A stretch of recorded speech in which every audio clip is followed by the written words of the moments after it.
পঞ্চমত, আকল ও কুরআন সুন্নাহর ভাষ্যের মধ্যে বিরোধ হওয়া সম্ভব নয়। এ প্রসঙ্গ আলোচনার আগে কয়েকটি বিষয় স্পষ্ট করা জরুরি। এক, শরীয়ত সাব্যস্ত করার জন্য আকলকে মূল ধরা ঠিক নয়। আকল কখনো শরীয়তকে এমন কোনো বিশেষ বৈশিষ্ট্য দেয়নি যা তার মধ্যে ছিল না।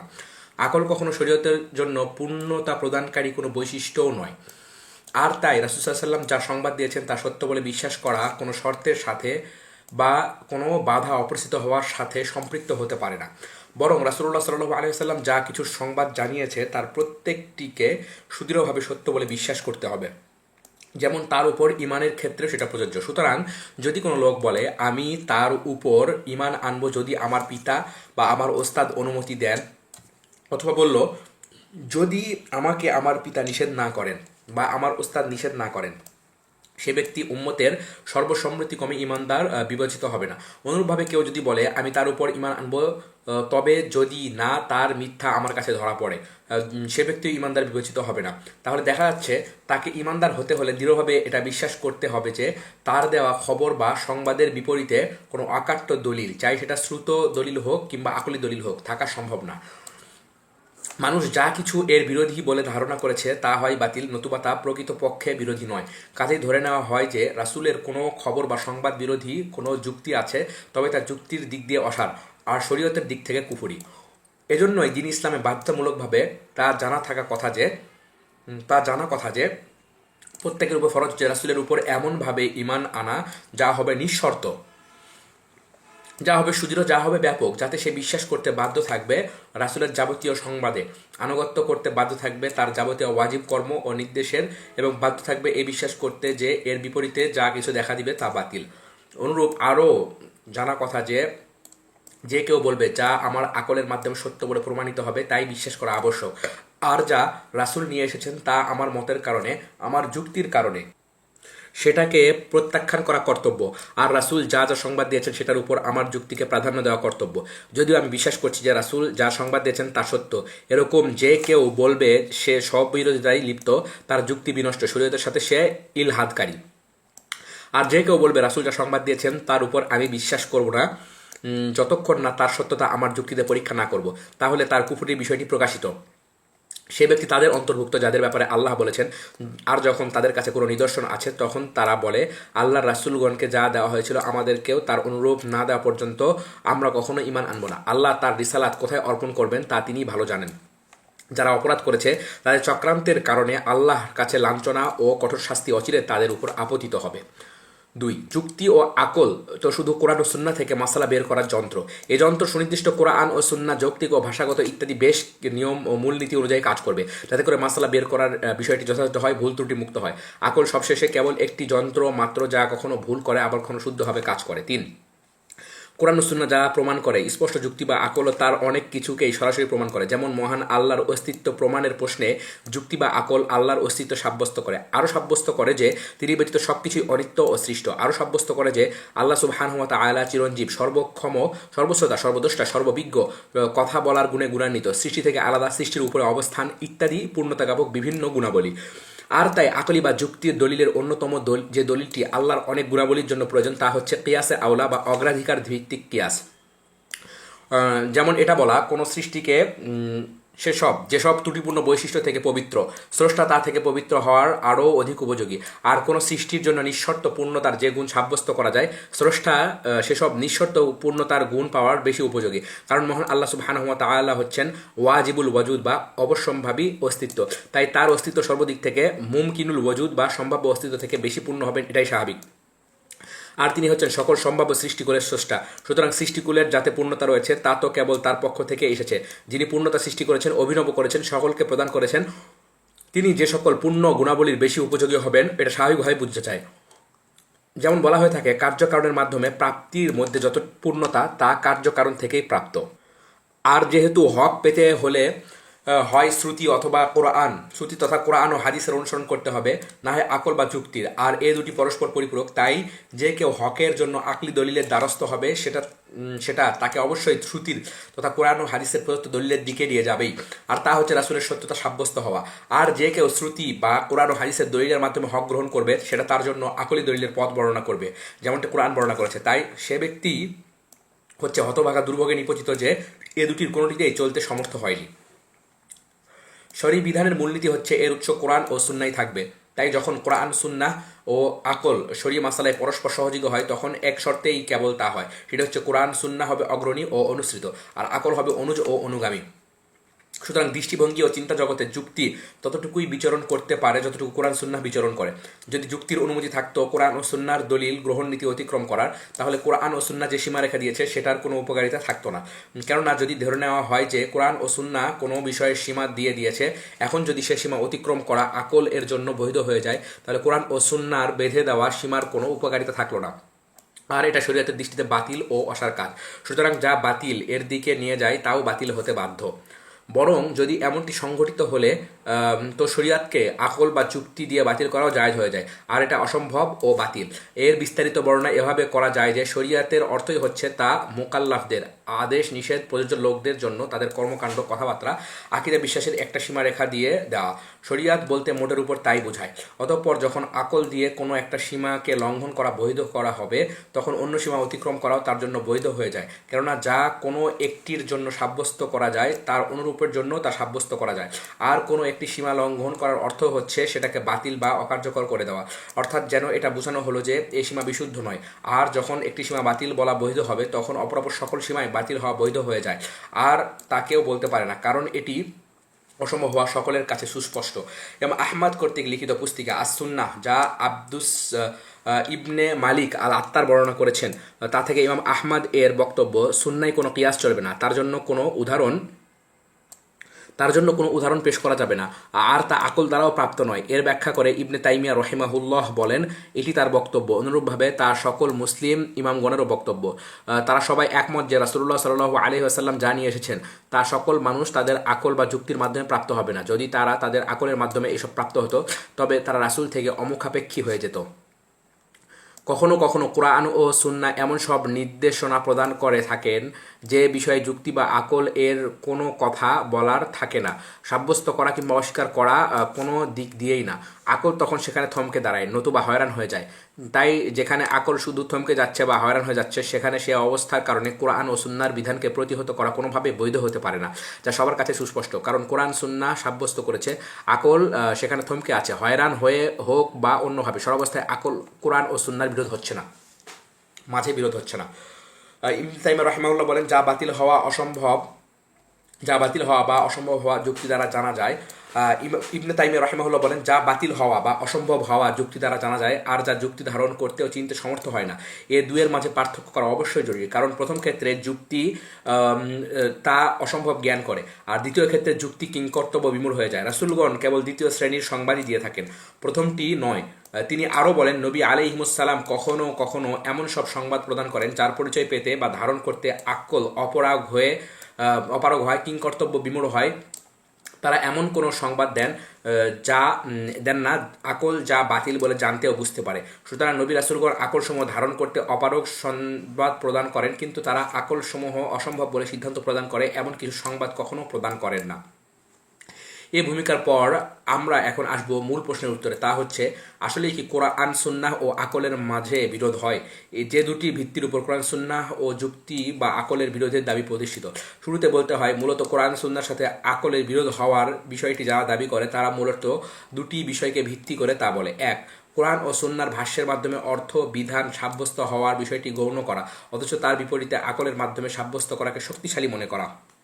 দুই, যখন কোরআন সুন্নাহ ও আকলের মাঝে বিরোধ দেখা দেবে, তখন আকলকে প্রাধান্য দেওয়ার বাধ্যবাধকতা নির্ধারণ করে নেওয়া, কারণ এটাই তাদের নিকট দ্বন্দ্বের সমাধান। প্রথম ভিত্তির খণ্ডন।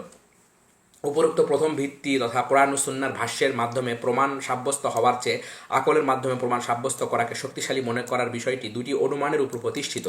কোরআন ও সুন্নাহর ভাষ্যের তাৎপর্য শুধু সংবাদের তাৎপর্য, তাতে যুক্তির তাৎপর্য অনুপস্থিত। কোরআন ও সুন্নাহর দলিলসমূহ কেবল আক্ষরিক কিছু প্রমাণ, যা দ্বারা দৃঢ় বিশ্বাস সাব্যস্ত হয় না। প্রথম, অনুমানের অসারতা। এ সম্পর্কে বলবো, যারা বলে যে কোরআন ও সুন্নাহর ভাষ্য দিয়ে প্রমাণ দেওয়া হলে তা আকল বা যুক্তির প্রমাণ থেকে মুক্ত থাকে, তাদের এ বক্তব্য শুধু দাবি বই কিছুই নয়, বরং এর মাধ্যমে তারা ওহির উপর বড় ধরনের আঘাত করে।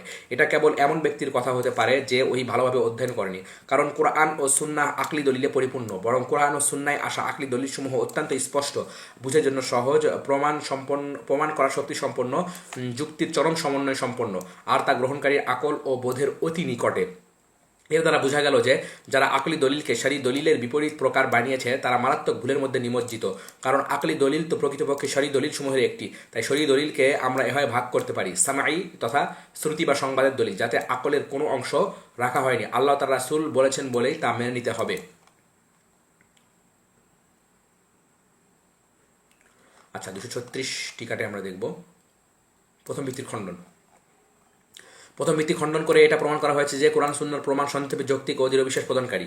আচ্ছা, আকলি বা যুক্তির দলিল যাতে যুক্তি ব্যবহার করা হয়েছে, তখন এটা বুঝতে অসুবিধা হবে না যে আকলি দলিলগুলো সামাই বা শ্রুত দলিল সমূহের বিপরীত দলিল, তবে তা সারি দলিলেরই একটি অংশ, যেমন আল্লাহর বাণী।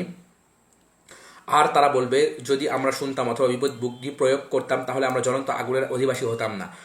এ বাণীতে সামিয়াই দলিল ও আকলি দলিল উভয়টির সমন্বয় ঘটেছে। অনুরূপ আল্লাহর বাড়ি নিশ্চয় এতে উপদেশ রয়েছে তার জন্য যার আছে অন্তঃকরণ অথবা যে শ্রবণ করে মনোযোগের সাথে। এখানেও আকলি ও সামিয়া উভয় প্রকার দলিল প্রমাণের কথা বলা হয়েছে। ইবনুল কাইয়িম রাহিমাহুল্লাহ বলেন, কোরআন ও সুন্নাহর প্রমাণসমূহ যেগুলোকে কালাম শাস্ত্রবিদরা লাফজি দলিল বা আক্ষরিক দলিল বলে থাকে তা দুপ্রকার: এক, যা শুধু সংবাদ প্রদান করার মাধ্যমে দলিল প্রদান করে, তা সামিঈ ও খবরি দলিল। দুই, যা আকলি বা যুক্তির দলিলের দিকে ইশারা, ইঙ্গিত ও সরাসরি নির্দেশনা প্রদানের মাধ্যমে প্রমাণ করে। কোরআনের কারীম আকলি দলিল প্রমাণাদিতে পরিপূর্ণ, যা আল্লাহর যেসব আয়াত ও তার সত্তার অস্তিত্বের উপর প্রমাণবহ, যা তার রুবুবিয়াত, ওয়াহদানিয়াত বা একত্ব, ইলম, কুদরত, হিকমত ও রহমতের উপর প্রমাণবহ। সুতরাং তার সৃষ্টির মাঝে থাকা তার প্রত্যক্ষ চাক্ষুষ নিদর্শনসমূহ প্রথম প্রকারের সত্যতা সাব্যস্ত করছে, যা শুধু সংবাদ। তারপরেও আল্লাহ এসব আয়াতে শুধু সংবাদ প্রদানেই ক্ষান্ত হননি, বরং সে সংবাদের সত্যতারও প্রমাণ তিনি তার কিতাবে বর্ণনা করেছেন। তার সত্যতা ও তার নবীর সত্যতার অসংখ্য প্রমাণ দিয়েছেন, যাতে রয়েছে আরোগ্য, হিদায়ত, যথেষ্টতা। তাই যদি কেউ বলে যে এসব প্রমাণ কোনো দৃঢ় বিশ্বাস সাব্যস্ত করে না, বরং নিছক সংবাদ বা দাবি, তা দ্বারা যদি তার উদ্দেশ্য হয় সে প্রকার যাতে চাক্ষুষ আকলি দলিলের প্রমাণ রয়েছে, তাহলে সে তার বক্তব্য মিথ্যা, অপবাদ ও দাম্ভিকতা পূর্ণ বক্তব্য। কারণ আল্লাহ তাআলা যেসব দলিল প্রমাণাদিকে তার অস্তিত্ব, একত্ব ও পূর্ণ গুণাবলীর উপর প্রমাণ হিসেবে পেশ করেছেন, তা যদি দৃঢ় বিশ্বাসের ফায়দা না দেয়, তাহলে কোনো প্রমাণই তার প্রমাণকৃত জিনিস সাব্যস্ত করার ফায়দা দিবে না। আর যদি প্রথম প্রকার দলিলের কথা বলে যাতে শুধু সংবাদ প্রদান করা হয়েছে, তাহলেও আল্লাহ তাআলা সেসব সংবাদের সত্যতা প্রমাণে আবারও অকাট্য প্রমাণসমূহ ও দৃঢ় যুক্তিসমূহ দাঁড় করিয়েছেন। তিনি সেগুলোতে বান্দাকে এমন কোনো খবরের উপর ন্যস্ত করে ক্ষান্ত হননি যাতে তারা সেটা কেবল সংবাদ দ্বারা এসেছে বলতে বাধ্য হবে, বরং সেখানেও সে সংবাদ সত্য হওয়ার দলিল প্রদান করতে কসুর করেননি। এখানে সেই সাধারণ প্রমাণের কথাই শুধু বলা হচ্ছে না, যা মাধ্যমে তিনি যা সংবাদ দিয়েছেন তার সত্যতা প্রমাণিত হয়, বরং এখানে বিস্তারিত বহুমুখী প্রমাণ উদ্দেশ্য, যা তাওহীদ, সিফাত, নবুয়াত, পুনরুত্থান ও ঈমানের মূলনীতি ইত্যাদি সাব্যস্ত করে। বস্তুত আপনি এমন কোনো গ্রন্থ পাবেন না যা কোরআনের মতো এত প্রমাণ ও যুক্তিভিত্তিক আকলি দলিল সমৃদ্ধ। তাই কোরআনের যাবতীয় প্রমাণই আক্ষরিক, তবে তা একই সাথে আকলি দলিলও। যদি এগুলো দৃঢ় বিশ্বাসের ফায়দা না দেয়, তাহলে তারা আল্লাহ ও তার আয়াতসমূহের পরে কোন কথার উপর ঈমান আনবে? দ্বিতীয়, অনুমানের অসারতা। কোরআন হাদিসের ভাষ্য দৃঢ় বিশ্বাস সাব্যস্ত করে না। তাদের এ বক্তব্য নির্ভর করছে এ নীতির উপর যে শব্দ তার অর্থের দিকে পৌঁছানোর নিকৃষ্ট মাধ্যম। এ মত বর্ণনা করে ফখরুদ্দিন রাজি বলে, কোরআন ও হাদিসের শব্দ থেকে অর্থ নেওয়ার ক্ষেত্রে 10টি জিনিস সম্পর্কে যতক্ষণ পরিপূর্ণ জানা যাচ্ছে না, ততক্ষণ তার কোনো অর্থ প্রমাণিত হবে না। তা হচ্ছে, এসব শব্দের বর্ণনাকারী নিষ্পাপ হওয়া, এরা বিশুদ্ধভাবে সম্পন্ন হওয়া, তাসরিফ বা শব্দগত পরিবর্তন রূপ সম্পর্কে সম্যক জ্ঞাত হওয়া, এগুলো মুশতারাক বহুবিধ অর্থ প্রদানকারী শব্দ না হওয়া সম্পর্কে নিশ্চিত হওয়া, এগুলো রূপক অর্থে ব্যবহৃত না হওয়া সম্পর্কে নিশ্চিত হওয়া, এগুলো তার আসল অর্থ থেকে অন্য অর্থে স্থানান্তর না হওয়া সম্পর্কে নিশ্চিত হওয়া, এগুলো কোনো ব্যক্তি বা সময়ের সাথে বিশেষিত না হওয়া সম্পর্কে নিশ্চিত হওয়া, এগুলোতে আগে বা পিছে কোনো উজ্জ্ব কিছু না থাকা সম্পর্কে নিশ্চিত হওয়া, এগুলোতে আগ পিছ হওয়া না হওয়া সম্পর্কে নিশ্চিত হওয়া, এগুলো রহিত না হওয়া সম্পর্কে নিশ্চিত হওয়া। সর্বোপরি আকলি দলিল প্রমাণের বিরোধী না হওয়া, কারণ তাহলে আকলি দলিল প্রাধান্য পাবে। কেননা কোরআন ও হাদিসকে আকলের উপর প্রাধান্য দেওয়ার অর্থ হচ্ছে কোরআন হাদিসেই সন্দেহ তৈরি করা। বস্তু তাদের এ কথা সর্বনাশের সমস্যা তৈরি করবে, কারণ এর অর্থ হচ্ছে কারো কথায় আর বিশ্বাস করা যাবে না। বিশেষ করে এটি সমগ্র শরিয়াতকে সমূলে উৎপাদিত করে দেবে। এ দাবির কিছু বিপজ্জনক দিক নিম্নে তুলে ধরা হলো। এক, এ দাবির অর্থ হচ্ছে ওহির প্রামাণ্যতা পুরোপুরি বাতিল করা, তার সাথে কোনো বিপরীত থাকুক বা না থাকুক, কারণ তাদের আরোপিত শর্তসমূহ পূরণ করার মাধ্যমে আল্লাহ কিতাব থেকে আল্লাহর উদ্দেশ্য উদ্ধার করা অসম্ভব ব্যাপার হয়ে দাঁড়াবে। দুই, ওহির শব্দ দৃঢ়ভাবে কোনো অর্থের উপর প্রমাণ বহ নয়। এভাবে বলার পরিণতি আরও মারাত্মক আকার হবে যখন মানুষের সাধারণ কথাবার্তার মাঝেও তা নিয়ে আসা হবে, কারণ ওহির চেয়েও তাতে এসব সম্ভাবনা আসার সুযোগ বেশি। তাই এমন অবস্থা তৈরি হলে দুনিয়াতে কোনো কথার উপরই আর দৃঢ় বিশ্বাস আনার সুযোগ থাকবে না। এভাবে সন্দেহ তৈরি করা হলে মানুষ দুনিয়াতে এক ধরনের সন্দেহবাদী হিসেবে বাস করবে। তিন, ওহির বাস্তব অবস্থার দিকে তাকালে যে কেউ এটা বিশ্বাস করতে বাধ্য হবে যে তাতে এত বেশি স্পষ্টতার আশ্রয় নেওয়া হয়েছে যা অন্য কোথাও পাওয়া দুষ্কর। তাই কোরআন বারবার নিজেকে বায়ান সুস্পষ্ট বলে ঘোষণা করেছে। আল্লাহ তাআলা বলেন, ফখরুদ্দিন রাজি মুহাসসালু আফকারিল মুকাদ্দিমিন ওয়াল মুতাখিরিন আল্লাহ রাব্বুল ফিসুলুদ্দিন। আচ্ছা, আল্লাহ তাআলা কি বলেছেন? হে লোক সকল, তোমাদের রবের কাছ থেকে তোমাদের কাছে প্রমাণ এসেছে এবং তোমাদের প্রতি স্পষ্ট জ্যোতি নাজিল করেছি। আরও বলেন, আল্লাহর রাসূল, আমাদের রাসূল তোমাদের নিকট এসেছে, তোমাদের কিতাবের যা গোপন করতে তিনি সেসবের অনেক কিছু তোমাদের নিকট প্রকাশ করেছেন এবং অনেক কিছু ছেড়ে দিচ্ছেন। অবশ্যই আল্লাহর নিকট থেকে এক জ্যোতি ও স্পষ্ট কিতাব তোমাদের কাছে এসেছে। যারা আল্লাহ সন্তুষ্টি অনুসরণ করে এর দ্বারা তিনি তাদেরকে শান্তির পথে পরিচালিত করেন এবং তাদেরকে নিজ অনুমতিক্রমে অন্ধকার থেকে বের করে আলোর দিকে নিয়ে যান আর তাদেরকে সরল পথের দিশা দেন। আরও বলেন, এগুলো মানুষের জন্য স্পষ্ট বর্ণনা এবং মুত্তাকিদের জন্য হেদায়েত ও উপদেশ। তাহলে এসব সন্দেহ কেন আসবে? যে কেউ মনে করবে এত সুন্দর বর্ণনার পরও তা দ্বারা দৃঢ় বিশ্বাসযুক্ত অর্থ করা অসম্ভব, তাহলে সে মূলত ওহিতেই অপবাদ প্রদান করছে, ওহির বক্তব্যের বিরুদ্ধে অবস্থান নিয়েছে। কারণ ওহি বলছে নবীকে বর্ণনা ও প্রচারের জন্য নির্দেশ দেওয়া হয়েছে, আর সে বলছে নবী যা বলেছেন তা থেকে দৃঢ় বিশ্বাস সাব্যস্ত হচ্ছে না। চার, কোরআন ও সুন্নায় আসা দলিল প্রমাণাদি জরুরিভাবে জ্ঞাত দুটি ভিত্তির উপর নির্ভরশীল। যারা এসব আমাদের কাছে বর্ণনা করেছে তারা অবশ্যই এসবের বক্তার উদ্দেশ্য বুঝেছেন। তারা যেসব উদ্দেশ্য আমাদের কাছে বর্ণনা দিয়েছেন, যেমনি তারা সেগুলোর প্রমাণবাহী শব্দ ও অক্ষরগুলো বর্ণনা করেছেন। সুতরাং যাদেরকে সালাত, জাকাত, সাওম, হজ, অজু, গোসল ইত্যাদি বিধান দিয়ে সম্বোধন করা হয়েছে, এটা জানা আবশ্যক যে যিনি তাদেরকে এসব দিয়ে সম্বোধন করেছেন তারা তার উদ্দেশ্য বুঝেছেন, বরং তারা সেগুলোর অক্ষর মুখস্থ করার চেয়ে অর্থ ও উদ্দেশ্যকেই বেশি গুরুত্ব দিয়ে বুঝেছেন। পাঁচ, যারা এটা বলবে কোরআন ও সুন্নায় ভাষ্যের শব্দ দৃঢ় বিশ্বাসের ফায়দা প্রদান করে না, তাদের এই বক্তব্য ওই সংক্রান্ত মুতাওয়াতির বা নিরবিচ্ছিন্নভাবে সাব্যস্ত সত্যের বিরোধী। কারণ মহান আল্লাহ কর্তৃক কিতাব নাজিল করা এবং রাসূলদের প্রেরণ করার উদ্দেশ্য হচ্ছে বান্দাদের উপর প্রমাণ প্রতিষ্ঠা করা, যা কোরআন ও সুন্নার মুতাওয়াতির বা সন্দেহাতীতভাবে প্রমাণিত সত্য। যেমন আল্লাহ তাআলা বলেন, কত বরকতময় তিনি, যিনি তার বান্দার উপর ফুরকান নাজিল করেছেন সৃষ্টি জগতের জন্য সতর্ককারী হওয়ার জন্য। আরও বলেন, বলুন কোন জিনিস সবচেয়ে বড় সাক্ষী? বলুন আল্লাহ আমার ও তোমাদের মধ্যে সাক্ষ্যদাতা। আর এ কোরআন আমার নিকট ওহী করা হয়েছে যেন তোমাদেরকে এবং যার নিকট তা পৌঁছাবে তাদেরকে এর দ্বারা সতর্ক করতে পারি। আরও বলেন, সুসংবাদদাতা ও সাবধানকারী রাসূল প্রেরণ করেছি যাতে রাসূলগণ আসার পর আল্লাহর বিরুদ্ধে মানুষের কোনো অভিযোগ না থাকে, আর আল্লাহ পরাক্রমশালী ও প্রজ্ঞাময়। আরও বহু আয়াতে যা তার শব্দে মুতাওয়াতির ও যার অর্থ সুস্পষ্ট। সুতরাং যে কেউ বলবে আল্লাহর বাণী ও রাসূলের বাণী দৃঢ় জ্ঞানের ফায়দা দেয় না, অনুরূপ যে বলে যুক্তি বা আকল কোরআন সুন্নাহর বিরোধী হতে পারে, তাহলে আল্লাহর বাণী ও রাসূলের বাণী দ্বারা কীভাবে হুজ্জত কায়েম হবে, কীভাবে প্রমাণ প্রতিষ্ঠা করা হবে?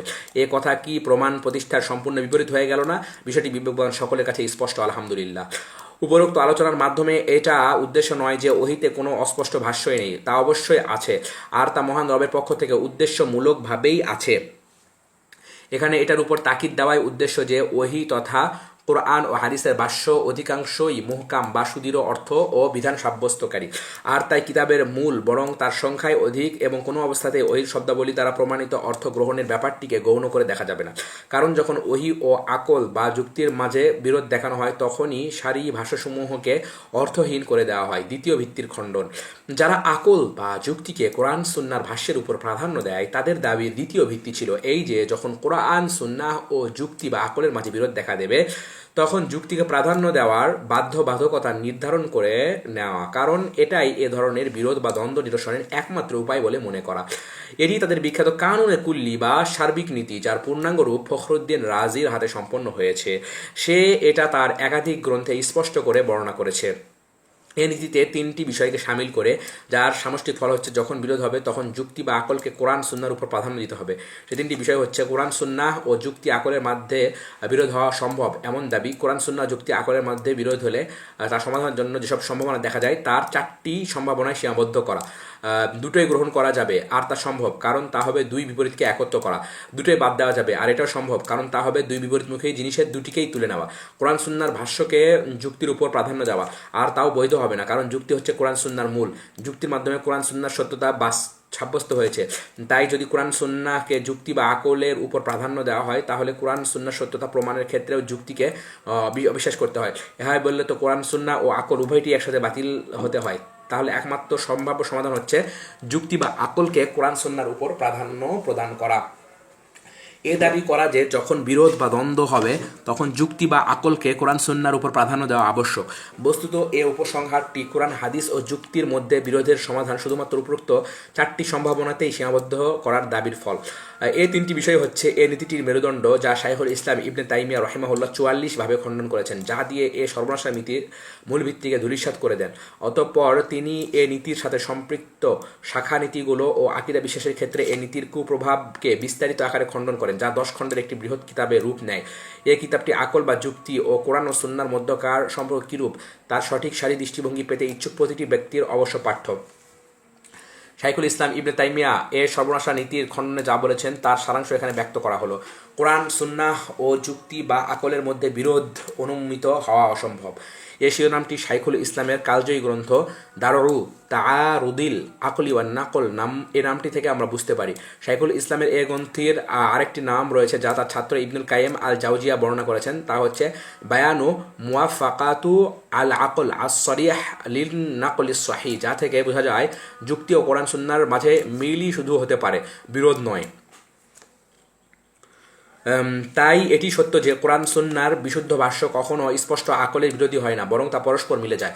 কারণ যুক্তি কখনো কখনো প্রবল ধারণা প্রসূত জ্ঞানের ফায়দা দেয়, আবার কখনো কখনো অকাট্য জ্ঞানের ফায়দা দেয়। তেমনিভাবে কোরআন ও সুন্নাহর ভাষ্য মতে সেরকম দুটি বিষয় আছে।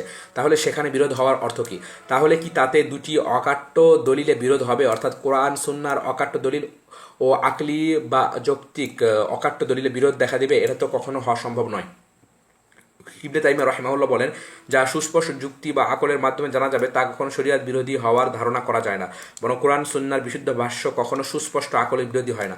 মানুষ যেসব বিষয় সাধারণত ঝগড়া করে থাকে সেসব বিষয় নিয়ে আমি চিন্তা করে দেখেছি, তাতে দেখলাম যা কিছু কোরআন সুন্নাহর বিশুদ্ধ ও সুস্পষ্ট ভাষ্যের বিরোধী বলে মনে করা হয় তা মূলত কিছু নষ্ট সন্দেহ, যা বাতিল বলে আকল বা যুক্তি নিজেই সাক্ষ্য দেয়। বরং আকল দিয়ে জানা যায় যে এর বিপরীতটি যা কোরআন সুন্নাহর পক্ষে যায় সেটি সঠিক। আমি আরও দেখেছি যা সুস্পষ্ট যুক্তি বা আকলের বিরোধী, কোরআন সুন্নাহর কোনো ভাষ্য কখনো তার বিরোধিতা করেনি, বরং যেসব হাদিসের ভাষ্য যুক্তি বা আকলের বিরোধী হয়েছে বলা হয় তা হয় বানোয়াট হাদিস, না হয় তার দাবি এমন দুর্বল যে তা স্পষ্ট আকলের বিরোধী না হলেও দলিল হওয়ার যোগ্যতা রাখে না। তাহলে সেটা স্পষ্ট আকলের বিরুদ্ধে কীভাবে দলিল হবে? এর মাধ্যমে ইবনে তাইমিয়া রাহিমাহুল্লাহ সাব্যস্ত করলেন যে কখনো সুস্পষ্ট যুক্তি বা আকল এবং কোরআন হাদিসের বিশুদ্ধ ভাষ্যের মাঝে বিরোধ হতে পারে না। আর যখনই এমন কোনো বিরোধ দেখা যায় তখন দেখা যাবে কোনো এক দিকে ত্রুটি রয়েছে, হয় আকল সুস্পষ্ট নয়, তা অপযুক্তি ও অসার দাবি সন্দেহ আকারে দেখা দিয়েছে, না হয় এমন কোনো নস বা ভাষ্য হবে যা বিশুদ্ধ নয়, বরং দুর্বল অথবা বানোয়াট কোনো বর্ণনা। তিনি আরও বলেন, সুতরাং জমিনের বুকে এমন কোনো একটি হাদিস দেখা যায়নি যা যুক্তির বিরোধী অথবা বিশুদ্ধ হাদিসের বিরোধী। যদি এমনটা দেখা যায় তবে আলেমগণের নিকটই হয় দুর্বল বলে বিবেচিত অথবা বানোয়াট। ইবনুল কাইয়িম বলেন, যখনই কেউ তার আকল দিয়ে ওহির বিরোধিতা করেছে তখনই আল্লাহ তার জন্য তার আকলকে নষ্ট করে দিয়েছেন, ফলে সে এমন কথা বলতে আরম্ভ করবে যা শুনলে বিবেকবানরা হাসতে বাধ্য হবে। বিরোধের ক্ষেত্রে সমাধানের সম্ভাবনা কেবল চারটিতে সীমাবদ্ধ করা সঠিক নয়। কোরআন সুন্নাহর ভাষ্য ও যুক্তির মাঝে বিরোধ হলে যে চারটি সমাধানের সম্ভাবনা কালাম শাস্ত্রবিদরা পেশ করেছে সেভাবে সমাধানের পথ চারটিতে সীমাবদ্ধ রাখা ঠিক নয়, বরং এমন বিরোধ দেখা দিলে সেখানে সমাধানের পথ আরও অনেক প্রশস্ত। কারণ অকাট্যতা কিংবা ধারণাধর্মী হওয়ার কারণে তথা কাতঈ ও জন্নি হওয়া বিশ্লেষণ করতে হবে, কেননা আকল ও নকল স্বয়ং কখনো অকাট্য হয়, আবার কখনো প্রবল ধারণাধর্মী জন্যই হয়। তাই বিরোধের সময় তার সমাধানের সম্ভাব্য আরও পথ আমরা নিম্নতভাবে ব্যক্ত করতে পারি।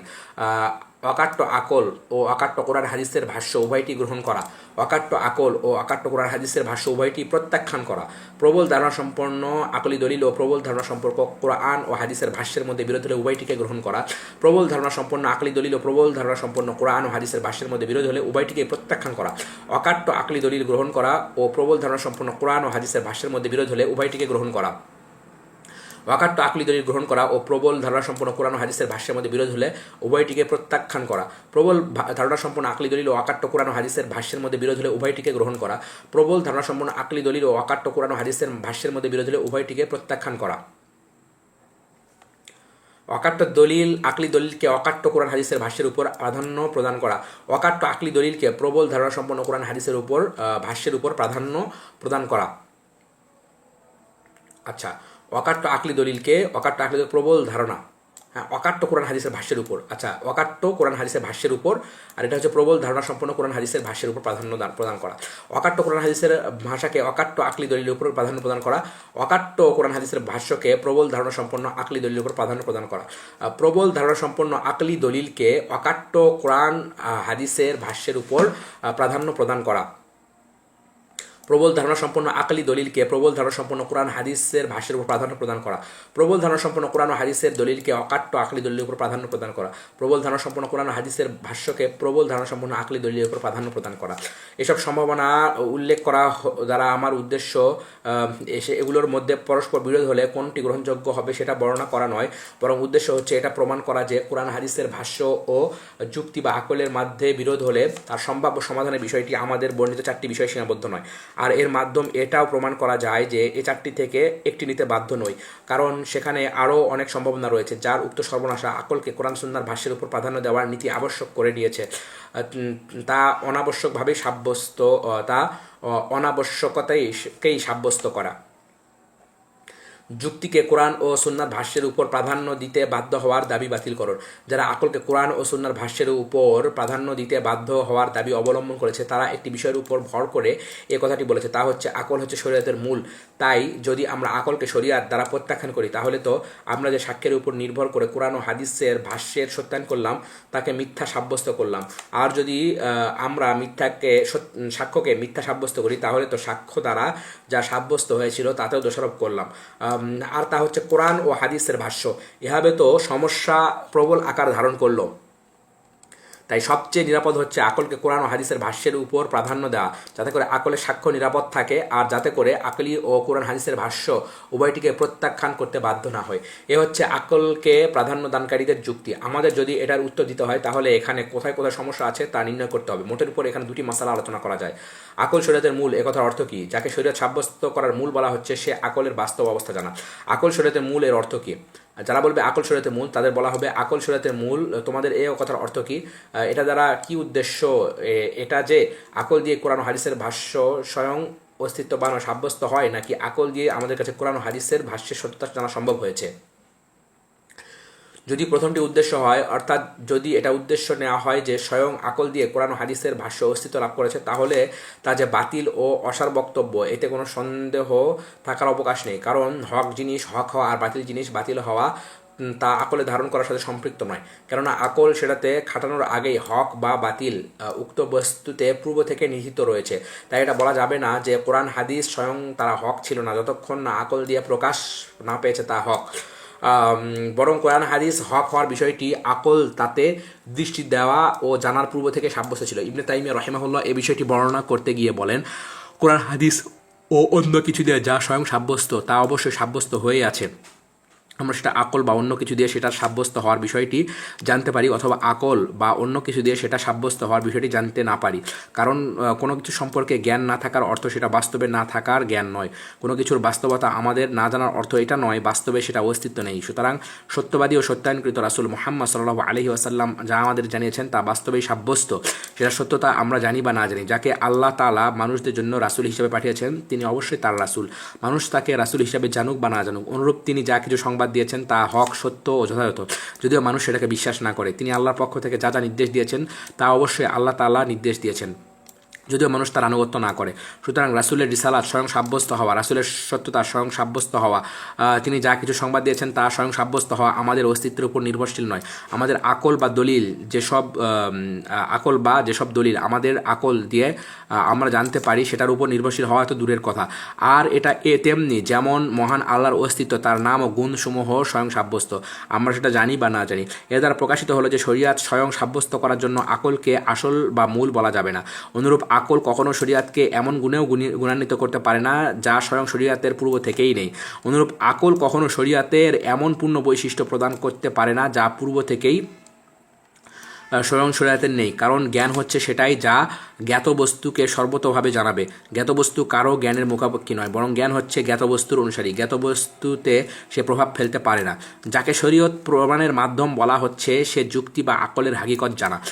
যদি তাদের কথা আকল শরীয়তের মূল এটা উদ্দেশ্য হয় যে যুক্তি বা আকল দিয়ে আমাদের কাছে কোরআন ও হাদিসের ভাষার সত্যতা জানা গেছে, তাহলে অবশ্যই সে আকলের আসল রূপ জানতে হবে যা আমাদেরকে কোরআন হাদিসের সত্যতা সম্পর্কে জানালো।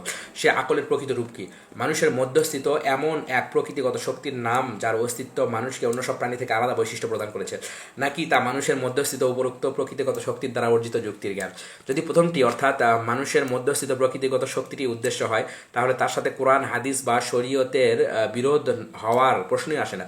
তাহলে সেটা উদ্দেশ্য নেওয়া সম্ভব নয়, কারণ সে নিহিত শক্তি এমন কোনো জ্ঞানের নাম নয় যা দিয়ে কোরআন হাদিসের বিরোধিতা করা সম্ভব, বরং এ শক্তি কোনো আকলি জ্ঞান ও সামঈ কোরআন হাদিসের সংবাদের জ্ঞানের পূর্বশর্ত, যেমন জীবন থাকা জ্ঞানের জন্য শর্ত।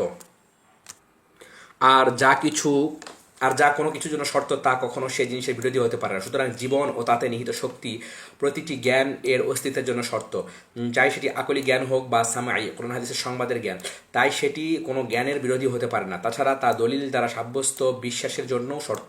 যদি তা জ্ঞান না হয় তাহলে তা কখনো কোনো জ্ঞানের বিরোধী হতে পারে না। আর যদি দ্বিতীয়টি অর্থাৎ আকল বলতে মানুষের মধ্যস্থ সে নিহিত শক্তির দ্বারা অর্জিত আকলি জ্ঞান উদ্দেশ্য, তাহলে বলা হবে জানা কথা যে আকল দিয়ে যা কিছু জানা যায় সেসবই কোরআন হাদিসের মূল নয় বা তা বিশুদ্ধ হওয়ার প্রমাণ নয়। কারণ আকলি জ্ঞান অনেক বেশি ও অসংখ্য। কোরআন হাদিসের বিশুদ্ধতা প্রমাণের বিষয়টি সর্বোচ্চ এমন কিছুর উপর নির্ভর করতে পারে যা দিয়ে রাসূলকে সত্য জানা যাবে। আর সকল আকলি বিদ্যা দিয়েই রাসূল সাল্লাল্লাহু আলাইহি ওয়াসাল্লামের সত্যতা জানা যায় না। এই সত্যতা জানা যাবে সেই জ্ঞান দিয়ে যা দিয়ে জানা যাবে যে আল্লাহ তাআলা তাকে রাসূল হিসেবে পাঠিয়েছেন। এরূপ জ্ঞানের উদাহরণ হলো স্রষ্টার অস্তিত্ব সাব্যস্ত করা, তার দ্বারা বিভিন্ন নিদর্শনের মাধ্যমে রাসূলুল্লাহ সাল্লাল্লাহু আলাইহি ওয়াসাল্লামের নবুয়তের সত্যায়ন ইত্যাদি।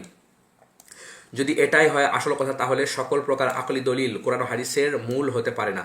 না এ অর্থে যে কোরআন ও সুন্নাহর আকল দিয়ে জানার উপর নির্ভর করছে, আর না এ অর্থে যে কোরআন ও সুন্নাহর বিশুদ্ধতা আকলের দ্বারা জানতে হচ্ছে, আর না অন্য কোনো অর্থে। বিশেষ করে অনেক কালাম শাস্ত্রবিদ যারা আল্লাহর সিফাত সাব্যস্ত করে, অথবা তাদের অধিকাংশই যেমন আশআরী তার একমতে, তার অনুসারীদের এক বিরাট গোষ্ঠী, অথবা তার অনুসারীদের অধিকাংশই যেমন আবুল মাআলি আল জুওয়াইনি ও তার পরবর্তী অনেকেই যারা তাদের সাথে একাত্মতা পোষণ করেন, তারা সবাই বলেন রাসূলের হাতে মুআজিজা প্রকাশ পাওয়ার মাধ্যমে তার সত্যতায় যে জ্ঞান অর্জিত হয়, যার মাধ্যমে রাসূলের সত্যতা প্রমাণ হয়, তা অবশ্যই ইলমে জরুরি বা অত্যাবশ্যকীয় জ্ঞান বলে পরিচিত।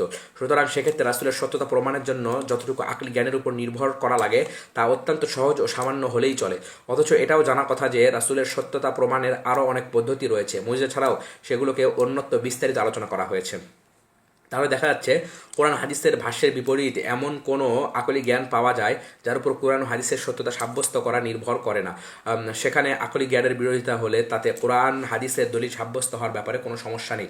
কিছু আকলি দলিলের সমস্যা হলেই সকল আকলি দলিলের সমস্যা যেমন বলা যায় না, তেমনি কোরআন হাদিসের কোনো ভাষ্য থেকে গ্রহণ পদ্ধতি স্পষ্ট না হওয়া কিংবা হাদিস দুর্বল হওয়া ইত্যাদি কারণে দলিল গ্রহণ না করা অন্যান্য ভাষ্যের দ্বারা দলিল গ্রহণের সমস্যা হবে না। কিছু আকলি দলিল শুদ্ধ হলেই সকল আকলি দলিল শুদ্ধ হয়ে যায় না। না। তেমনি কোরআন ও হাদিসের ভাষ্য থেকে কিছু জায়গায় দলিল গ্রহণ করা বিশুদ্ধ হলে সকল স্থানে যেখানে গ্রহণ পদ্ধতি স্পষ্ট হয়নি বা হাদিস বিশুদ্ধ হয়নি এমন সব জায়গায় তা বিশুদ্ধ হয়ে যায় না। সেই হিসেবে বলা যায় যেসব আকলি দলিল বিশুদ্ধ হওয়ার উপর আমাদের জন্য কোরআন হাদিস যারা নির্ভর করছে সেগুলো বিশুদ্ধ হয়ে গেলেই বাকি সব আকলি দলিল বিশুদ্ধ হয়ে যাবে না। আর এগুলো বাতিল হওয়ার কারণে পূর্বেরগুলো বাতিল হওয়া আবশ্যক করে না।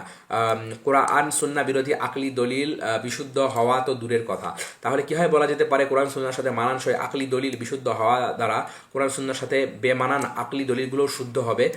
কারণ যে আকলি দলিল দ্বারা কোরআন সুন্নাহ জানা যাবে আর যে আকলি দলিল ব্যতীত কোরআন সুন্নাহ জানা যায় না তা কোরআন সুন্নাহ জানার অবশ্যম্ভাবী হয়েই গেল।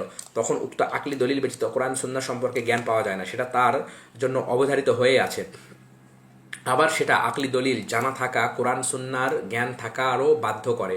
অন্যদিকে যে আকলি দলিল কোরআন সুন্নার বিপরীত হচ্ছে সে আকলি দলিল তো কোরআন সুন্নার বিরোধী ও নিশ্চিহ্নকারী। কোনো বিবেকবান কি বলবে যে কোনো কিছুর সাথে যা থাকা বাধ্য তা সাব্যস্ত থাকার অর্থ তার সাথে তার বিপরীত ও বিরোধী বস্তুও সাব্যস্ত হওয়া। বস্তুত যারা বলে আকলি দলিল হচ্ছে শরীয়ত বিশুদ্ধ হওয়ার আসল, যদি আকলি দলিল নষ্ট হয়ে যায় তাহলে তো শরীয়ত নষ্ট হয়ে যাবে। তাদের বড় সমস্যা হচ্ছে তারা সকল আকলি দলিলকে এক প্রকার ধরে নিয়েছে, শুদ্ধ বা অশুদ্ধ হওয়ার ক্ষেত্রে একই ধরনের মনে করেছে। আর এটা জানা কথা যে কোরআন সুন্নাহ আকলি দলিলের শুধু সে অংশটুকুর বিশুদ্ধতা প্রদান করতেই বাধ্য যা তার সাথে সংশ্লিষ্ট, বাকি অংশের জন্য বিশুদ্ধতা বাধ্যতামূলক নয় যা তার বিরোধী ও তার সাথে সাংঘর্ষিক। সকল মানুষ এ ব্যাপারে একমত যে যেগুলোকে তারা আকলি দলিল বলছে তার কিছু সত্য আর কিছু অসত্য। আর আকলি দলিলের যা কিছু কোরআন সুন্নাহ জানার জন্য শর্ত বাধ্য করে সেটুকু আকলি দলিল তাকে জানার জন্য বাধ্যতামূলক। কিন্তু যেগুলো কোরআন সুন্নাহর বিপরীত যা বা সাংঘর্ষিক তা থাকা বাধ্যতামূলক হতে পারে না, কেননা এই বিরোধী অংশ একই সাথে উক্ত দলিল শুদ্ধ হওয়ার জন্য তার সাথে থাকা শর্ত হতে পারে না। কারণ যা সাথে থাকা আবশ্যক করে তা বিরোধী হবে না। এভাবে সাব্যস্ত হলো যে যাকে মোটের উপর আকলি দলিল বলা হয় সেটার উপর কোরআন সুন্নাহকে প্রাধান্য দেওয়া হলে তার মাধ্যমে কোরআন সুন্নাহর মূল ত্রুটিযুক্ত হওয়া আবশ্যক হয় না। মোট কথা কোরআন সুন্নাহর সত্যতার উপর প্রমাণবাহী আকলি জ্ঞান মৌলিকভাবে হক ও যথাযথ, কিন্তু কোনো বিশেষ ক্ষেত্রে কোরআন সুন্নাহকে যা আকলি দলিল বলে ধারণা করা হচ্ছে তার প্রাধান্য দেওয়ার দ্বারা সে আকলি জ্ঞানকে ত্রুটিযুক্ত করা হয় না যে আকলি জ্ঞান দ্বারা কোরআন সুন্নাহ সত্য প্রমাণিত হয়েছে। হ্যাঁ, সেটা অন্য আকলি জ্ঞানকে ত্রুটিযুক্ত করতে পারে। আকলি জ্ঞান সব এমন এক বিষয় নয় যে যখনই তাকে ত্রুটিযুক্ত বলা হবে তখন অন্য সকল আকলি জ্ঞান ত্রুটিযুক্ত হতে বাধ্য হবে, বরং তা বিভক্ত ও খণ্ডিত হওয়ার যোগ্য। তাই যখন অবস্থা এমনই তখন কোনোভাবে এটা বলা শুদ্ধ হতে পারে না যে উল্লেখিত নিয়মে কোরআন সুন্নাহর ভাষ্যকে আকলি দলিলের উপর প্রাধান্য দিলে তাতে আকলি দলিলের সাক্ষ্য ত্রুটিযুক্ত হয়ে পড়বে। কারণ কোরআন সুন্নাহ বিশুদ্ধতা প্রমাণকারী আকলের এ সাক্ষ্য গ্রহণযোগ্য, সম্পূর্ণ ত্রুটিমুক্ত। ত্রুটি তো অন্যান্য আকলির সাক্ষ্যে আসতে পারে যেখানে আকল নিজের সন্দেহ, সংশয়, ভুল ও ধারণার বশবর্তী হয়ে আছে। ইবনে তাইমিয়া রহিমাহুল্লাহ আরও বলেন, যখন শরিয়াত ও আকলের মাঝে বিরোধ দেখা দেয় তখন শরিয়াতকে প্রাধান্য দিতে হবে, কারণ আকল শরিয়াতকে সত্যায়নকারী যে শরিয়াত যা জানাচ্ছে তা সবই সত্য। অপরদিকে শরিয়াত আকলকে সে যা যা বলছে সব কিছুকে সত্যায়ন করছে না। অনুরূপভাবে শরিয়াত সত্য হওয়ার বিষয়টিও আকল যা বলছে তার সকল সংবাদের উপর নির্ভর করছে না। আর এটা জানা কথা যে এ কথাটি যদি বলা হয় তবে সেটি তাদের কথা, আকল হচ্ছে শরিয়াতের আসল, এর চেয়ে বেশি যৌক্তিক হবে। যেমন কেউ কেউ বলেছে আকলের জন্য এটাই যথেষ্ট যে সে তোমাকে রাসূলের সত্য জানাবে ও তার কথার অর্থ জানাবে। অপর কেউ বলেছেন আকল হচ্ছে নিযুক্তকারী, সে রাসূলকে নিয়োজিত করে নিজেকে অপসারণ করে নিয়েছে। কারণ আকল প্রমাণ করেছে যে রাসূল যা সংবাদ দিচ্ছেন তাতে তিনি সত্য বলছেন বলে বিশ্বাস করতে হবে, যা নির্দেশ দিচ্ছেন তা মানতে হবে। আর আকল বা যুক্তি রাসূলের সত্যতার উপর ব্যাপক ও নিঃশর্ত প্রমাণ প্রতিষ্ঠা করেছে। এটা যেন এমন হলো যে কোনো সাধারণ লোক কোনো মুফতি সম্পর্কে জানার পর অন্য কোনো ফাতোয়া অন্বেষণকারী লোককে এ মুফতির খোঁজ দিল এবং তাকে জানালো যে এ লোকটি আলেম ও মুফতি। তারপর উক্ত সাধারণ লোক ও মুফতির মাঝে মতভেদ হলো, তখন ফাতোয়া অন্বেষণকারী উচিত হবে মুফতির কথা শোনা।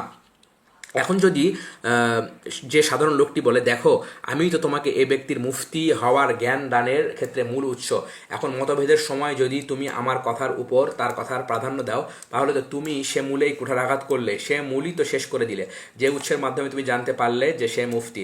এখন তাকে ফাতোয়া অন্বেষণকারী বলল, যখন তুমি আমার কাছে সাক্ষ্য দিয়েছো সে মুফতি এবং তাকে দেখিয়ে দিয়েছো তখনই তো তোমার পক্ষ থেকে সাক্ষ্য পাওয়া গেল যে লোকটির অনুসরণ করতে হবে, তোমার অনুসরণ নয়। তোমার পক্ষ থেকে আমাকে পথ দেখানোটা যার প্রমাণ করছে তোমার সে নির্দিষ্ট একটি জ্ঞানে দেখানো ব্যক্তি পথে চলে।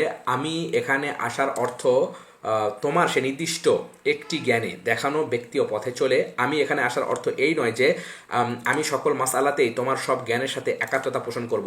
অনুরূপ তুমি তোমার চেয়ে জ্ঞানী মুফতির সাথে মতবিরোধ করে যে ভুলে নিমজ্জিত হয়েছ তা বাধ্য করে না যে তুমি আমাকে যা পূর্বে জানিয়েছিলে যে এ লোকটি মুফতি তাতেও তুমি ভুল করেছিলে। আর যখন তুমি ইস্তেহাদ ও ইস্তিদলালের মাধ্যমে জানতে পারলে যে এ লোকটি মুফতি, তারপর তুমি ইস্তেহাদ ও ইস্তিদলাল করেই আবার তার সাথে বিরোধে জড়িয়ে পড়েছ। যখন তুমি তোমার সেসব ইস্তিহাদ ও ইস্তিদলালে ভুল করেছো, যেহেতু তোমার উপর কর্তব্য ছিল তার অনুসরণ করা ও তার কথা মেনে নেওয়া। কারণ তুমি যদি ইতিপূর্বে যে ইস্তিহাদ ও ইস্তিদলালের মাধ্যমে জানতে পেরেছিলে যে লোকটি মুফতি আলেম, সেটিতে তুমি ভুল না করে থাকো, তাহলে তোমার তো কর্তব্য হচ্ছে তার অনুসরণ করা। এই উদাহরণটি তো এমন বিষয়ে যাতে সবার জানা রয়েছে যে মুফতি আলেম ভুল করতে পারেন, অথচ আকল ভালো করেই জানে যে রাসূলুল্লাহ সাল্লাল্লাহু আলাইহি ওয়াসাল্লাম তার রবের পক্ষ থেকে যা জানাবেন তাতে তিনি সম্পূর্ণরূপে মাসুম, নিরাপদ, ত্রুটিমুক্ত, তার পক্ষ থেকে ভুল হওয়া অসম্ভব। তখন এই নিরাপরাধ, নিষ্পাপ, ত্রুটিমুক্ত ব্যক্তির কথা যদি আকলি কোনো দলিলের বিরোধী হয়, তখন রাসূলের কথাকে প্রাধান্য দেওয়া উক্ত সাধারণ মানুষের জন্য তার কথার উপর মুফতির কথাকে প্রাধান্য দেওয়া থেকে অধিকতর যৌক্তিক। অনুরূপ আরেকটি উদাহরণ হচ্ছে, যখন মানুষের মধ্যে জানাজানি হয়ে যাবে ও তারা নিজেরাই সাক্ষ্য প্রদান করবে যে অমুক ব্যক্তি বড় ডাক্তার অথবা বিভিন্ন পণ্যের মান ও পরিমাণের ব্যাপারে অভিজ্ঞ, আর বিচারকের কাছেও এটা প্রমাণিত হবে যে এ লোকটি এ বিষয়ে অভিজ্ঞ, অন্যরা নয়, বা এ লোকটি তাদের চেয়েও বেশি অভিজ্ঞ। তারপর সাক্ষীরা যারা ইতিপূর্বে উক্ত বিষয়গুলোতে এদের জ্ঞানী হওয়ার সাক্ষ্য দিয়েছিল তারাই এই জ্ঞানীদের সাথে যেসব বিষয় ঝগড়ায় লিপ্ত হবে, তখন অবশ্যই উক্ত জ্ঞানী ডাক্তার ও মান পরিমাণের ব্যাপারে অভিজ্ঞ ব্যক্তিদের কথাকে উক্ত সাক্ষ্য প্রদানকারীদের কথার উপর প্রাধান্য দিতে হবে। এখন যদি সেসব সাক্ষী বলে, আরে আমরাই তো এদেরকে গ্রহণযোগ্য বলেছি, আমাদের সাক্ষ্যের দ্বারাই তো তারা এখানে যোগ্য আসনে আসার সুযোগ পেয়েছে, তাই আমাদের বাদ দিয়ে এদের কথার দিকে প্রত্যাবর্তন করা তো সেই মূলনীতিতে আঘাত হানছে যার উপর ভিত্তি করে এদের কথা গ্রহণযোগ্য হচ্ছে। এটা তো তেমনি হলো যেমন কেউ কেউ বলে থাকে যে আকল হচ্ছে শরীয়তের গ্রহণযোগ্যতা প্রদানকারী ও তার ন্যায়নিষ্ঠতার প্রমাণ। অতঃপর যখন শরীয়তকে আকলের উপর প্রাধান্য দেওয়া হবে, তখন তো তাকে গ্রহণযোগ্যতা ও ন্যায়নিষ্ঠতার পক্ষে সাক্ষ্য দিল, তাতেই আঘাত হানলো। যখন তাদেরকে বলা হবে তোমরা ইতিপূর্বে যা জেনেছো তা অনুসারে সাক্ষ্য দিয়েছো যে এরা ডাক্তার, মান, পরিমাণ ইত্যাদির ব্যাপারে অভিজ্ঞ, তাই এসব ব্যাপারে এদের কথা গ্রহণযোগ্য, তোমাদের কথা নয়। যদি তোমাদের কথা তাদের কথার উপর প্রাধান্য দেয়, তাহলে তোমরা ইতিপূর্বে এদের ব্যাপারে যে সাক্ষ্য দিয়েছিলে এরা এসব ব্যাপারে অভিজ্ঞ ও জ্ঞানী, তোমাদের সে সাক্ষ্যে ত্রুটি এসে যায়, আর তোমাদের সংবাদ দ্বারাই তাদের গ্রহণযোগ্যতা সাব্যস্ত হওয়া তোমাদের কথা গ্রহণ না করে তাদের কথা গ্রহণ করাকে নিষেধ করে না। কারণ হতে পারে তোমরা আগে যে বলেছিলে তারা আমাদের চেয়ে বেশি জানে তাই সঠিক, আর এখন যে বলছো যেসব বিষয়ে তারা আমাদের সাথে ঝগড়ায় লিপ্ত সেসব বিষয়ে আমরা তাদের চেয়েও বেশি জানি। যারা আমাদের চেয়ে বেশি জানে, ইতিপূর্বে শিক্ষিত ছিল, হতে পারে তোমরা তাতে ভুল করেছো, বরং এখানে তোমাদের ভুল হওয়া বেশি স্পষ্ট। কারণ মানুষ কখনো কখনো জানতে পারে যে অমুক ব্যক্তি আমার চেয়ে বিভিন্ন শিল্প যেমন ক্ষেত খামার, বুনন শিল্প, গৃহ নির্মাণ, সেলাই ইত্যাদিতে বেশি জানে, যদিও সে নিজে উক্ত শিল্পসমূহের সম্পর্কে বিস্তারিত জ্ঞান রাখে না। কেননা অন্য কারো অভিজ্ঞতার সাক্ষ্য দেওয়ার জন্য নিজে সে বিষয়ের বিস্তারিত জানা জরুরি নয়। তারপর সে ব্যক্তি এবং যাকে সে বেশি জ্ঞানী মনে করেছে উভয় যদি মতবিরোধে জড়িয়ে যায়, তখন যদি উক্ত জ্ঞানী ব্যক্তির বক্তব্যকে বিরোধের ক্ষেত্রে প্রাধান্য দেওয়া হয়, তাতে উক্ত ব্যক্তি সম্পর্কে সে যে ইতিপূর্বে বেশি জানার সাক্ষ্য দিয়েছিল তার সে জ্ঞান ত্রুটিযুক্ত হয়ে যায় না। আর জানা কথা যে এসব ডাক্তার, অভিজ্ঞ শিল্প ও অনুরূপ বিদ্যার অধিকারীদের সাথে সাধারণ মানুষের মধ্যকার জ্ঞানের তফাতের চেয়ে রাসূলুল্লাহ সাল্লাল্লাহু আলাইহি ওয়াসাল্লামের জ্ঞান ও সাধারণ যত আকলওয়ালা ব্যক্তি জ্ঞান রয়েছে তার মধ্যকার তফাত আরও অনেক বেশি। কেননা মানুষের মাঝে কিছু লোক এমন পাওয়া যায় যারা কষ্ট করে এসব শিল্প রপ্ত করতে পারে, কিন্তু নবুয়ত রপ্ত করার বিষয় নয়, আল্লাহ প্রদত্ত বিশেষ ইলম।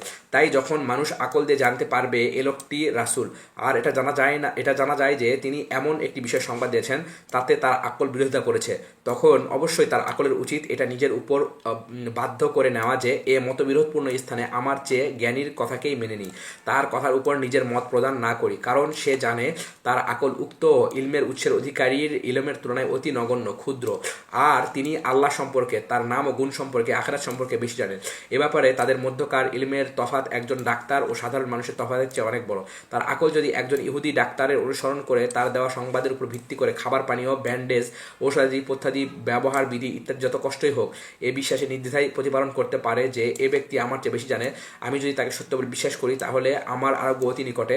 অথচ সবাই জানে যে ডাক্তার অনেক ভুল করে, বহু মানুষ ডাক্তারের এসব ব্যবস্থাপত্রে সুস্থতার মুখ দেখে না, বরং কখনো কখনো এসব ওষুধ খেয়ে তাদের ধ্বংস আরও ত্বরান্বিত হয়ে যায়। তারপরেও সে তার কথা গ্রহণ করে, অন্ধভাবে মেনে চলে, যদিও তার ধারণা ও চিন্তা চেতনা কখনো কখনো ডাক্তারের দেওয়া ব্যবস্থাপত্রের বিপরীত হয়। তাহলে আল্লাহ রাসূলের গণের সাথে মানুষের অবস্থা কেমন হওয়া উচিত? সবশেষে এটাই বলবো, বস্তুত আকল ও কোরআন হাদিসের বিশুদ্ধ ভাষ্যের মধ্যে কোনো বিরোধ নেই। তারপরেও যদি ধরে নেওয়া হয় যে তাতে বিরোধ হয়, তখন বলা হবে যে তাদের এই সর্বনাশা নীতিটি, যা ইতিপূর্বে তাদের থেকে 4 সম্ভাবনা সহ বর্ণনা করা হয়েছে, তা চয়নে বড় ধরনের ভুল রয়েছে। এই নীতিটি এভাবে হওয়া জরুরি ছিল যে যখন আকল ও কোরআন হাদিসের মধ্যে বিরোধ দেখা দিবে, তখন কোরআন হাদিসকে প্রাধান্য দেওয়া ওয়াজিব, কারণ উভয়ের চাহিদা একত্রিত করা, বিপরীতমুখী দুটি বস্তুকে একত্রিত করা যা অসম্ভব, আর উভয়টিকে উঠিয়ে দেওয়া, বিপরীতমুখী দুটো জিনিসকে উঠিয়ে দেওয়া যা বেহুদা কাজ। আর আকলকে প্রাধান্য দেওয়া নিষিদ্ধ, কারণ আকল একবার প্রমাণ করে দিয়েছে যে কোরআন সুন্নাহ সত্য, আর রাসূল যা যা সংবাদ দিয়েছে তা কবুল করা ওয়াজিব। এখন যদি কোরআন সুন্নাহকে বাতিল করে আকলের পূর্বের দাবি বা চাওয়াকে বাতিল করে দিলাম, এখন যদি কোরআন সুন্নাহকে বাতিল করি তাহলে আকলের দাবি বা চাওয়াকে বাতিল করে দিলাম, আর যদি আকলের দাবিকে বাতিল করে দিই তাহলে তো আর সেটা কোরআন হাদিসের বিপরীতে থাকার যোগ্যতায় হারিয়ে ফেলে, কারণ যা দলিল নয় তা কোনো কিছুর বিরোধিতার উপযুক্ততা রাখে না। এভাবে আকল প্রাধান্য দেওয়ায় তাকে প্রাধান্য না দেওয়া ওয়াজিব করে দিচ্ছে, সুতরাং তাকে প্রাধান্য দেওয়া যাচ্ছে না। ষষ্ঠত, যুক্তি দিয়ে কোরআন সুন্নার কিছু বিরোধিতার কিছু পরিণাম। আকল দিয়ে কোরআন ও সুন্নার ভাষ্যের বিরোধিতা করার ক্ষেত্রে যে ক্ষতিকর প্রভাব রয়েছে, আলেমগণ তা তাদের অভিজ্ঞতা থেকে তুলে ধরেছেন। আর তা হচ্ছে, আবু জাফর আত-তাহাউই রহিমাহুল্লাহ বলেন, অতঃপর সে কুফুরি ও ঈমান, সত্যায়নে মিথ্যারোপ, স্বীকৃতি ও অস্বীকৃতির মাঝে অবস্থাপন করতে থাকে, সন্দেহপ্রবণ, দিশেহারা, সংশয়ে নিমজ্জিত হয়ে জীবন যাপন করে, ফলে ঈমানদার সত্যবাদীও হয় না, আবার অস্বীকারী মিথ্যারোপকারীও হয় না। ইমাম তাহাউইর এ বক্তব্যের ব্যাখ্যায় ইমাম ইবনে আবিল ইজ রহিমাহুল্লাহ বলেন, অস্থির মতি, দ্বিধান্বিত থাকার এই বৈশিষ্ট্যে শায়েখ রহিমাহুল্লাহ এমন সব লোকদের প্রদান করেছেন যারা আল্লাহর বাণী ও রাসূলুল্লাহ সাল্লাল্লাহু আলাইহি ওয়াসাল্লামের সুন্নাত থেকে মুখ ফিরিয়ে নিন্দিত কালাম শাস্ত্রে নিজেদেরকে নিয়োজিত রেখেছে, অথবা সে ইলমুল কালামের সাথে কোরআন ও সুন্নাহকে একাকার করতে প্রচেষ্টা চালিয়েছে। আর যখন বিরোধ দেখা দিয়েছে তখনই কোরআন ও হাদিসের ভাষাকে তাউইল নামক অব্যাখ্যা করেছে, কোরআন সুন্নাহর ভাষ্যকে মতবাদ, বিভিন্ন মতভেদের দিকে ফিরিয়ে দিয়েছে। এভাবে তার কিংকর্তব্য, বিমূঢ়তা, পথভ্রষ্টতা ও সন্দেহ প্রবণতায় গিয়ে ঠেকে। ইবনে রুশদ, যিনি ফালাসিফা বা দার্শনিকদের মতবাদ সম্পর্কে ও বক্তব্য সম্পর্কে সম্যক ওয়াকিফাল, তিনি তার তোহাফুতুত তাহাফুত গ্রন্থে বলেন, আর কে আছে যে ইলাহিয়াতে এমন কিছু বলেছে তা গ্রহণযোগ্য হতে পারে। সাইফুদ্দিন আল আমেদি, যিনি তার সময়ের শ্রেষ্ঠ মানুষদের মধ্যে গণ্য হতেন, বড় বড় মাসালায় কিংকর্তব্য বিমূঢ় হয়ে থাকতেন। তিনি বলতেন, আমি কালাম শাস্ত্রে নজর দিয়েছি, আমি তা থেকে কিছুই উপকৃত হতে পারিনি, তবে যাতে সাধারণ মানুষগুলো রয়েছে তা অথবা অনুরূপ কথা।